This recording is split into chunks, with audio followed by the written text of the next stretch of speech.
Les prédications du matin et du soir, ces 2 dimanches, celui-ci et le suivant, seront différents. Et je vous suggère une mini-série dans la lettre de Paul aux Romains, le chapitre 13, en 2 morceaux. Et je vous invite maintenant à la page 1068, à lire les premiers versets de Romains 13.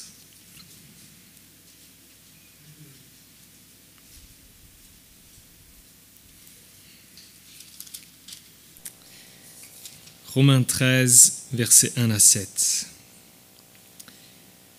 Que tout homme se soumette aux autorités supérieures, car il n'a pas d'autorité qui ne vienne de Dieu. Et celles qui existent ont été instituées par Dieu. C'est pourquoi celui qui s'oppose à l'autorité lutte contre une disposition établie par Dieu. Et ceux qui sont engagés dans une telle lutte recevront le châtiment qui se seront attirés.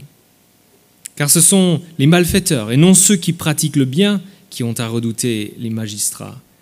Veux-tu ne pas avoir peur de l'autorité ? Fais le bien et l'autorité t'approuvera. Car l'autorité est au service de Dieu pour ton bien. Mais si tu fais le mal, redoute-la, car ce n'est pas pour rien qu'elle peut punir de mort. Elle est en effet au service de Dieu pour manifester sa colère et punir celui qui fait le mal. C'est pourquoi il est nécessaire de se soumettre à l'autorité, non seulement par peur de la punition, mais surtout par motif de conscience. C'est pour les mêmes raisons que vous devez payer vos impôts, car ceux qui les perçoivent sont eux aussi au service de Dieu, dans l'exercice de leurs fonctions. Rendez donc à chacun ce qui lui est dû, les impôts et les taxes à qui vous les devez, le respect et l'honneur à qui ils reviennent. Que tout homme se soumette aux autorités. Ça commence bien. Vous l'entendez, c'est englobant que tout homme, toute personne, tout être humain, et explicite, se soumette aux autorités. Ce quoi ? Se soumettre. Et le terme se trouve ailleurs dans la Bible, il peut parfois avoir une connotation négative. Ici, c'est une connotation positive. Oui, même direz-vous, c'est dans cette version-là. D'accord, vous avez raison, on va changer de version. Second 21, que chacun se soumette aux autorités qui nous gouvernent. NBS, que chacun soit soumis aux autorités établies. Une version moins littérale peut-être. La Nouvelle Français courant, que chacun se soumette aux autorités qui exercent le pouvoir. D'accord, ça veut dire ce que ça veut dire. Mais l'apôtre Paul doit avoir inclus des clauses, des astérisques, des clauses d'exception, des notes de bas de page. Et au verset 5, on lit le mot « conscience ». On a envie de se saisir pour justifier de ne pas se soumettre. Mais le motif de conscience consiste justement à se soumettre aux autorités. Ne pas aller au-delà de sa conscience dans ce sens-là. Aïe. Alors qu'est-ce qu'on va faire ? Dans notre contexte, se soumettre aux autorités, ça peut paraître naïf, voire nocif, avec l'actualité, un pouvoir autoritaire à l'origine d'une guerre, que tout homme se soumette aux autorités, ça paraît naïf. Indépendamment de notre contexte, de notre génération, est-ce que l'histoire ne raconte pas une série d'abus de pouvoir ? Est-ce que Paul donne carte blanche à la dictature, à l'impérialisme ? Nous avons besoin de sagesse pour comprendre ce texte, et je vous suggère aussi pour le vivre. Et on va le faire la méditation de ce texte, on va la faire en 3 temps. Un mot d'ordre, 2 raisons, 2 domaines. Un mot d'ordre, 2 raisons, 2 domaines. Un mot d'ordre d'abord. On l'entend dès le début, que tout homme se soumette aux autorités. Quel est le contexte ? Après avoir montré la justification par la foi, dans les chapitres 1 à 11, il montre maintenant les conséquences pour les croyants. Et si la compassion est bien saisie pour les croyants, elle va avoir une compréhension elle va découler d'une compréhension de ce que Dieu veut. Et qu'est-ce que Dieu veut? Romains 12, verset 1. « Offrez votre corps comme un sacrifice vivant, saint et qui plaise à Dieu. » C'est lorsque nous comprenons que Jésus s'est sacrifié pour nous que nous voudrons être des sacrifices vivants pour lui. Sinon, c'est vrai que la consécration, elle paraîtra outrageante, disproportionnée. C'est seulement lorsqu'on comprend son sacrifice pour nous qu'on voudra vivre en tant que sacrifice vivant pour lui. Et cette consécration, elle a des répercussions dans toutes sortes de relations. Si vous regardez le chapitre 12, dans notre relation à Dieu, dans notre relation aux frères et sœurs, dans notre relation aux ennemis, et ici, au début du chapitre 13, aux autorités. Pourquoi parle-t-il des autorités dans cette lettre? Il s'adresse à une église qui vit à l'épicentre de l'Empire romain. L'ombre de l'empereur plane au-dessus de cette église, en quelque sorte. Au début de la lettre, il a salué ceux qui, à Rome, ont été appelés à faire partie du peuple saint. Mais qu'est-ce que ça signifie? Les chrétiens croient que Jésus est Seigneur. Et c'est ce qu'il écrivait au chapitre 10, si de ta bouche tu déclares que Jésus est Seigneur, est-ce que ça signifie que les chrétiens ne peuvent plus se soumettre à l'autorité de l'empereur, rejeter César? Les chrétiens croient que le royaume de Dieu est le royaume dans lequel ils sont entrés. Est-ce que ça signifie qu'il faudra exclure toute appartenance à l'Empire romain, mépriser les autorités terrestres? Selon l'expression de Paul, ils doivent suivre la loi du Christ. Est-ce que ça signifie ne plus suivre les lois civiles? Il y a toutes sortes d'enjeux pour les Romains, les chrétiens à Rome. Le mot d'ordre est clair, que tout homme se soumette aux autorités supérieures. Il n'est pas naïf sur les qualités morales des autorités. Il est conscient, d'une part, que Jésus a été injustement accusé, condamné à mort sous un gouverneur romain, Ponce Pilate. Et Paul lui-même a déjà subi injustement des traitements à Philippe, où il a été battu sans procès. Il n'est pas naïf sur les autorités. Il maintient le mot d'ordre en sachant tout cela, que tout homme se soumette aux autorités. C'est vrai pour les destinataires de la lettre, c'est vrai aussi pour nous. Cette année, un président a été réélu. Et ce serait tentant de réagir en se disant « parce que ce n'est pas pour lui que j'ai voté, ce n'est pas lui que je voulais au départ, je ne m'y conformerai pas. » Ou « parce que je ne suis pas d'accord avec certaines choses qu'il promeut, je ne reconnaîtrai pas son autorité. » S'il est légitime d'avoir des avis différents sur ces décisions politiques, s'il est possible de les exprimer par des voies légales, s'il est légitime de maintenir des convictions éthiques, entre autres, le mot d'ordre de l'apôtre Paul demeure. Dans notre Église, ici, il y a probablement diversité d'opinions sur les questions politiques. Nous ne formons pas une Église parce que nous avons tous les mêmes convictions politiques. Grâce à Jésus, nous sommes membres du peuple de Dieu. Mais en tant que peuple de Dieu, que ce soit à Rome au 1er siècle ou à Paris au 21e siècle, le mot d'ordre demeure. Soumettez-vous aux autorités. On entend parfois ici et là que les chrétiens seraient comme dans une bulle où ils choisissent ce qu'ils veulent suivre ou non, parce qu'après tout, ils ont leurs propres lois, leurs propres règles. Et s'ils n'ont pas les conditions qu'ils souhaitent, alors ils peuvent justifier un retrait de la société, ne pas se soumettre aux autorités. Le mot d'ordre est clair. Et on ne pourra pas justifier un retrait de la société. Mais pourquoi? L'apôtre Paul n'en reste pas à un mot d'ordre, il donne 2 raisons dans les versets suivants. Notez les différents « car »,« c'est pourquoi », dans la suite, au verset 1, 2, 3, 4, 5, 6. Autrement dit, il veut nous donner des raisons pour lesquelles nous avons à nous soumettre aux autorités.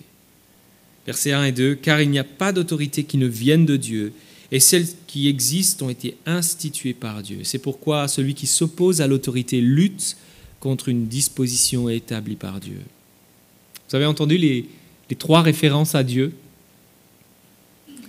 La première qui nous invite à nous soumettre aux autorités parce qu'elles sont établies par Dieu. Établies par Dieu. Comment est-ce que vous réagissez à ça? Établies par Dieu, les autorités. Instituées par lui. Est-ce le souvenir de la monarchie de droit divin qui vous vient à l'esprit? La monarchie absolue peut-être, avec ses dérives? Ou alors certaines heures sombres de l'histoire? Le commerce triangulaire, l'esclavagisme, la collaboration avec le nazisme pendant la Deuxième Guerre mondiale. Qu'est-ce qui nous vient à l'esprit? On pourrait se tourner vers des exemples criants où le mot d'ordre ne s'applique pas.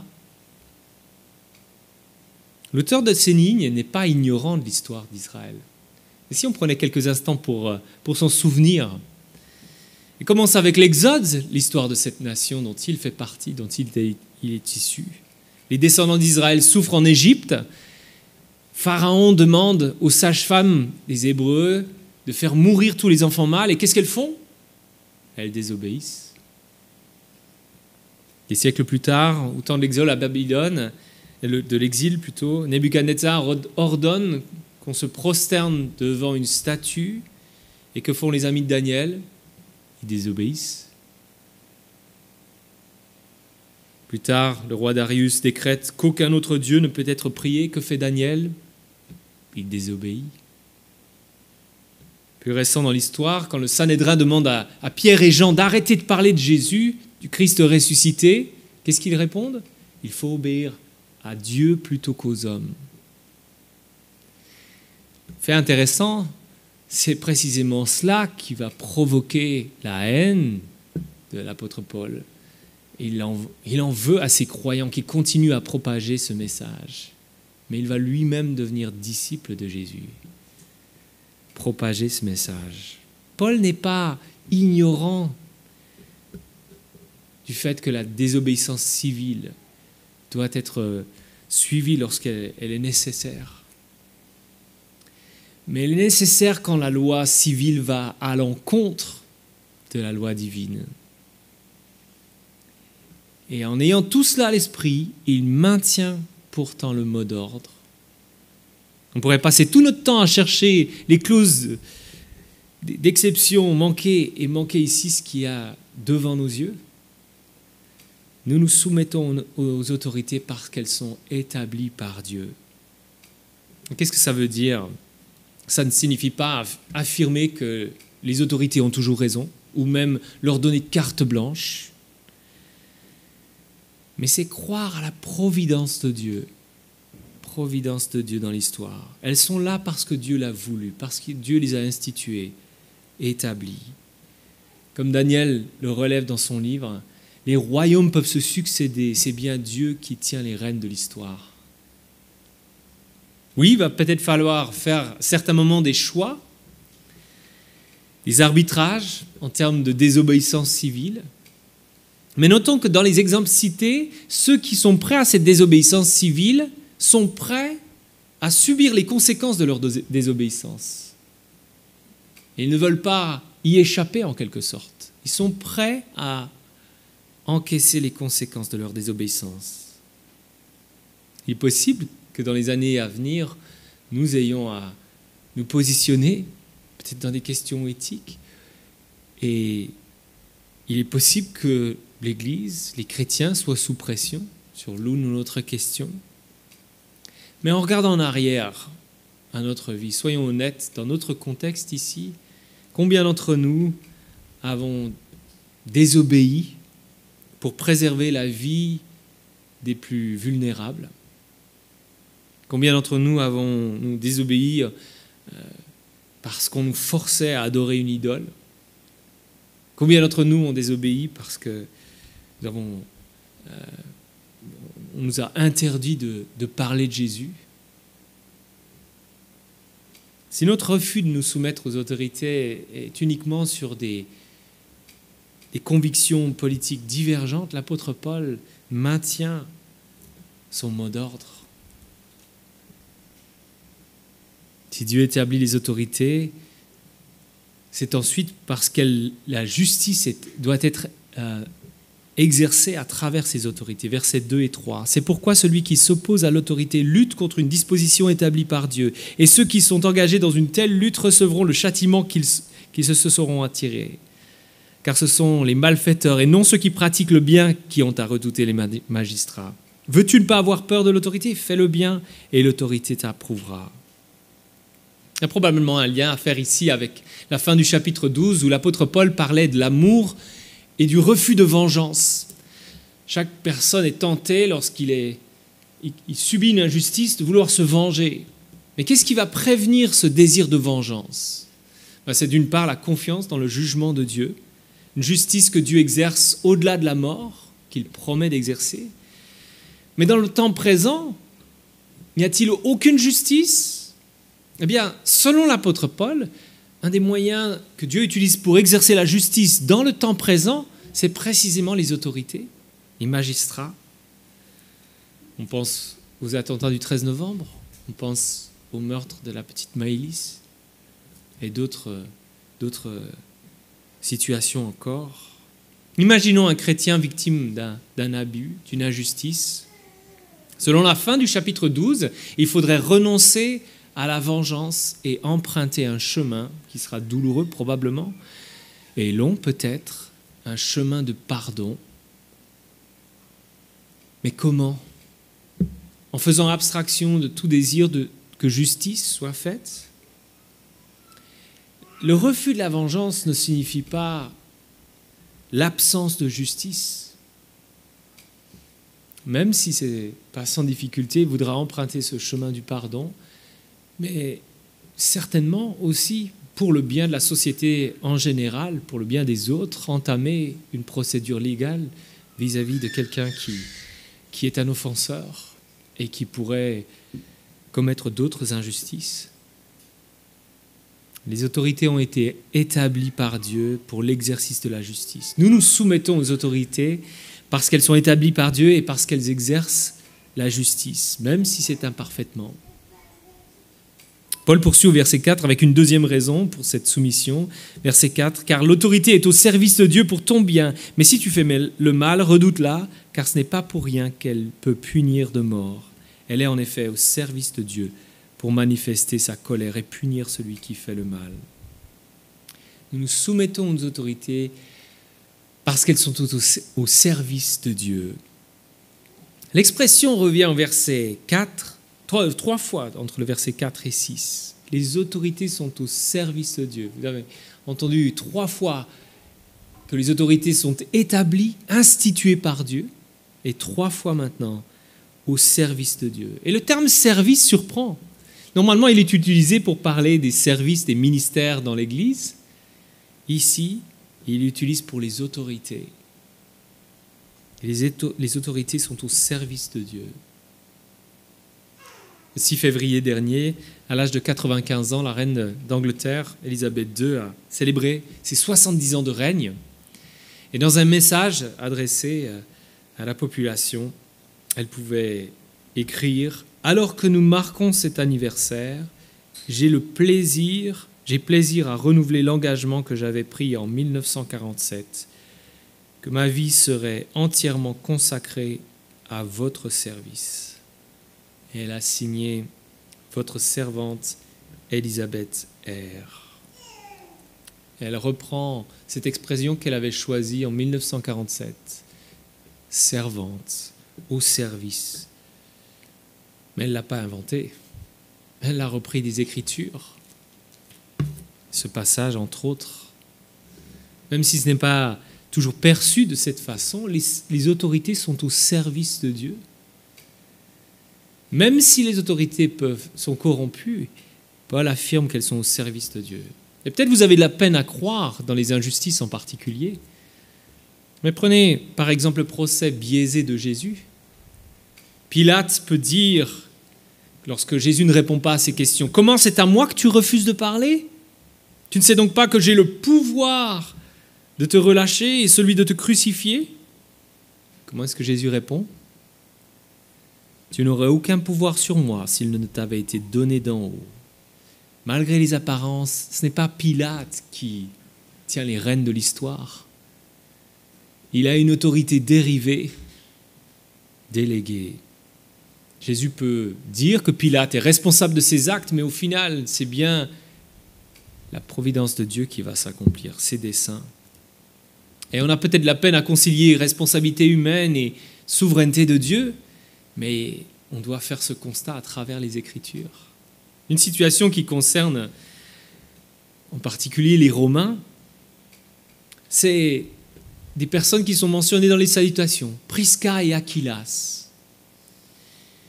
Ils sont membres de l'Église de Rome, mais lorsqu'on en entend parler au départ, on les trouve à Corinthe, où l'apôtre Paul les rencontre,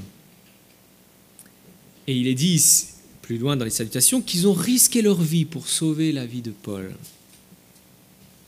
Le livre des Actes en dit davantage, mais un élément qu'on nous donne, c'est qu'ils ont dû quitter la ville de Rome, car tous les Juifs avaient été expulsés de Rome par un décret de l'empereur Claude. Une expulsion qui a lieu en 49, elle est d'ailleurs attestée par d'autres écrits en dehors de la Bible, Suétone par exemple. Prisca et Aquilas doivent quitter Rome suite à un décret qui paraît injuste. Expulsés de Rome. Vous imaginez si ça vous concernait ? Si on vous disait ce soir, vous prenez vos affaires, vous prenez le minimum de biens et vous quittez la ville, vous n'avez plus rien à faire ici. L'injustice de devoir partir, le sentiment d'être exclu, aliéné, on pourrait se dire que la situation paraît incompréhensible, injuste. Et pourtant, avec le recul, Prisca et Aquilas vont pouvoir voir au-delà de ces décisions des autorités l'œuvre de Dieu. Ils vont, entre autres, former Apollos, sauver la vie de l'apôtre Paul, et certainement bien d'autres choses qui ne sont pas mentionnées dans les Écritures. Quelle décision d'en haut, dans votre travail ou dans les autorités, pourrait sembler bien injuste et qui pourtant font partie de la providence de Dieu? Quelle situation est-ce que vous pourriez vivre dans les prochains mois et qui pourtant sont à mettre dans ce même cadre de la providence de Dieu? Nous nous soumettons aux autorités parce qu'elles sont au service de Dieu. Que dire du mot conscience au verset 5 ? L'État n'a pas à définir ma conscience, notre conscience. Et il est important de maintenir cette liberté de conscience, cette expression. Mais alors, de quelle conscience parle-t-on ici ? Il s'agit de la conscience vis-à-vis de Dieu, le désir de plaire à Dieu, de reconnaître qu'au-delà des autorités, c'est Dieu qui règne. C'est cette conscience-là qui est évoquée ici au verset 5. Nous voulons vivre nos décisions en référence à la souveraineté de Dieu. Et ce texte est l'occasion de nous poser la question, est-ce que je crois vraiment à la doctrine de la souveraineté de Dieu ? Est-ce que je crois vraiment à sa providence dans l'histoire ? Ou est-ce que je me vois un peu à la merci de tout ce qui se passe sur le plan international ou national, à la merci des humains, des autorités locales ? Est-ce que je réalise que l'exercice de la justice peut m'aider à renoncer à la vengeance ? Et même que ces autorités sont au service de Dieu, utilisées par lui, responsables de leurs actes, c'est vrai, mais à son service. Paul n'en reste pas un mot d'ordre à deux raisons. Il évoque ensuite deux domaines d'application dans les versets suivants, versets 6 et 7. Verset 6, c'est pour les mêmes raisons que vous devez payer vos impôts, car ceux qui les perçoivent sont eux aussi au service de Dieu dans l'exercice de leurs fonctions. On ne va pas pouvoir dire de l'apôtre Paul qu'il plane, qu'il est complètement dans la théorie. Et il nous invite ici à parler des impôts. Alors, sortez les ordinateurs, sortez vos justificatifs, on va faire notre déclaration d'impôt. C'est aussi concret que cela, ce que l'apôtre Paul a dit. Aussi concret que les impôts. Même si le prélèvement à la source réduit certaines fraudes, on pourrait encore essayer de passer entre les mailles du filet pour un remboursement, pour des montants, des faux montants à déclarer, pour des déductions. Et on pourrait avoir des raisons en tête pour le faire. Je ne suis pas d'accord avec la manière dont les impôts sont utilisés. Ou je ne trouve pas juste que d'autres aient moins d'impôts que moi. Ou plus d'impôts que moi. Généralement, c'est plutôt dans ce sens-là. Je ne suis pas d'accord avec l'injustice qui m'a été faite, ou leur utilisation. Imaginez au temps de l'apôtre Paul, il y avait certainement dans l'utilisation des taxes des choses qui ne paraissaient pas justifiables pour les chrétiens de Rome. Pour moins payer d'impôts, on imagine encore une raison plus simple. Je veux garder mon argent, je veux pouvoir l'utiliser différemment, d'une manière plus centrée sur le royaume de Dieu. Alors frauder un peu, s'évader un peu. Verset 7, « Rendez donc à chacun ce qui lui est dû, les impôts et les taxes à qui vous les devez, le respect et l'honneur à qui ils reviennent. » Deuxième domaine d'application pour l'apôtre Paul, c'est le respect et l'honneur à qui ils reviennent. Un peu de respect. Un peu de respect. J'imagine qu'on a tous assisté à des scènes où quelqu'un, peut-être dans les transports, a manqué de respect vis-à-vis de quelqu'un d'autre. On observe cela de l'extérieur et on se dit que cette personne-là a manqué de respect vis-à-vis de l'autre. On a certainement vécu aussi des situations où on a l'impression qu'on nous manque de respect. Mais est-ce qu'on serait prêt à voir l'application ici pour nous-mêmes d'occasions où nous avons manqué de respect, nous devrions, vis-à-vis de tels représentants de la loi, tels représentants des transports, où nous aurions à faire preuve de respect, sous prétexte de divergence, on s'autorise des propos critiques, moqueurs, peut-être une escalade dans le ton, parfois même un mépris, comme si ça faisait partie des règles du jeu, ici en France, de résister, de dire qu'on n'est pas d'accord.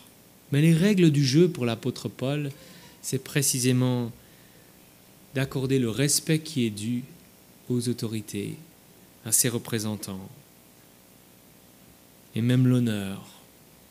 S'il y a des divergences, il devrait en même temps y avoir un respect avec les autorités politiques, les forces de l'ordre, les contrôleurs de la RATP, et j'en passe. Cette conclusion de l'apôtre Paul est l'occasion de nous souvenir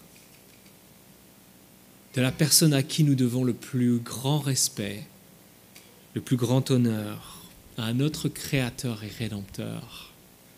Et dans la confiance et le respect qui lui est dû, de lui dire « Car c'est à toi qu'appartiennent le règne, la puissance et la gloire, au siècle des siècles.